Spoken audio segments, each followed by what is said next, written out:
بہشتی زیور سے اچھی کوئی کتاب نہیں ہے. بہشتی زیور جامعۃ الرشید والوں نے جو چھاپی ہے بہت آسان، وہ مسائل کی کتاب ہے، تو وہ سب لوگ اپنے گھر میں لازمی رکھیں. بہشتی زیور حضرت مولانا اشرف علی تھانوی رحمۃ اللہ علیہ کی.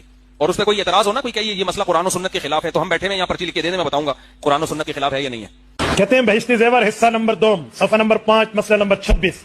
مولانا اشرف علی تھانوی رحمۃ اللہ لکھتے ہیں کہ اگر انگلی پر نجاست لگی ہو تو 3 بار چاٹنے سے انگلی پاک ہو جائے گی. یہی سوال کسی نے اعلیٰ حضرت سے پوچھا، فتاوی رضویہ میں موجود ہے. اعلیٰ حضرت پوچھا حضور زید کہتا ہے کہ ہاتھ میں نجاست لگی تھی، زبان سے 3 دفعہ چاٹا پاک ہو جائے گا، اس کا کیا حکم ہے؟ فرمایا ایسی پاکی حاصل کرنا کسی خبیث بدروح کا ہی کام ہو سکتا ہے. Wake up to reality. کہتے ہیں بہشتی زیور حصہ نمبر 2 صفحہ نمبر 5 مسئلہ نمبر 26.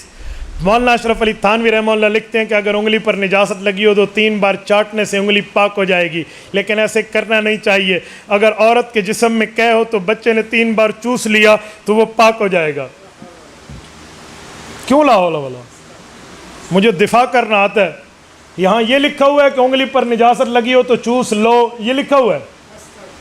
بتا رہے ہیں کہ اگر کوئی بیوقوف ایسا ہو نا کہ انگلی پہ نجاست کو زبان سے صاف کر لے تو زبان پلیت ہو جائے گی، انگلی پاک ہو جائے گی. اتنی سی مسئلہ ہے. اتنے سے مسئلے پر آپ کو کیا اعتراض ہے؟ آپ کیا کہتے ہیں زبان پلیت نہیں ہوگی، زبان پاک تھی سی.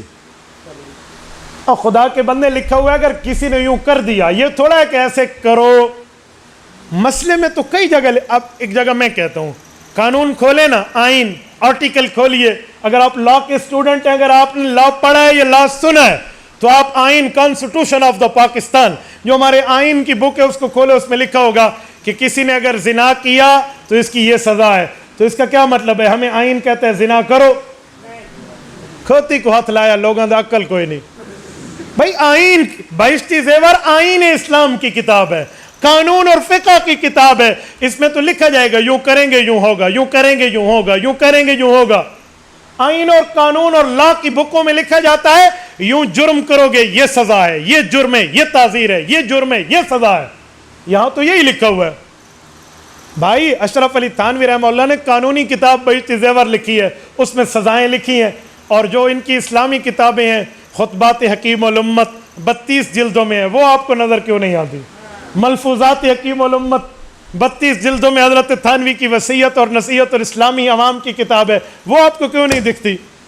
آئین کی کتاب میں لکھا ہوا ہے کسی کے پاس شراب کی 2 بوتلیں پکڑی گئی اور وہ مسلمان ثابت ہوا تو 6 مہینے قید ہے. تو اس کا کیا مطلب ہے؟ ہمیں قانون کہتا ہے بھی 2 بوتلیں بوجھے جگتی رہو. ہاں آئین ہمیں یہ کہہ رہا ہے کہ 2 بوتلیں اپنی جیب میں رکھ لو.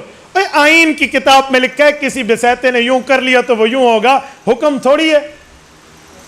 عجیب بات ہے. حضرت تھانوی رحمۃ اللہ علیہ نے 1800 کے لگ بھگ کتب لکھی ہیں. آپ کا کم از کم عقل اتنا ہونا چاہیے تو پھر حضرت تھانوی کو ہاتھ لگائے. اور اگر آپ کو حضرت تھانوی کی عبارت سمجھنے سے الٹی آتی ہے تو پھر اپنے ہاضمے کا علاج ان فقیروں سے کرا لیا کریں، پھر تھانوی صاحب کو پڑھ لو. تو اس میں کون سا مسئلہ؟ اسی پر ایک سوال لوگ کرتے ہیں کہ تھانوی صاحب نے خواب، ایک بندے نے خواب دیکھا، خواب میں وہ کہہ رہا تھا لا الہ الا اللہ اشرف علی رسول اللہ. تو حضرت تھانوی نے اس کو سمجھا دیا، بات ختم ہو گئی. تو اب لوگ کیا کہتے ہیں؟ بھائی خواب میں وہ ایسے دیکھ رہا تھا تو اس سے کون سا گناہ ہوا تھا؟ میں نے کہا بھائی خواب میں دیکھنا کون سا جرم ہے؟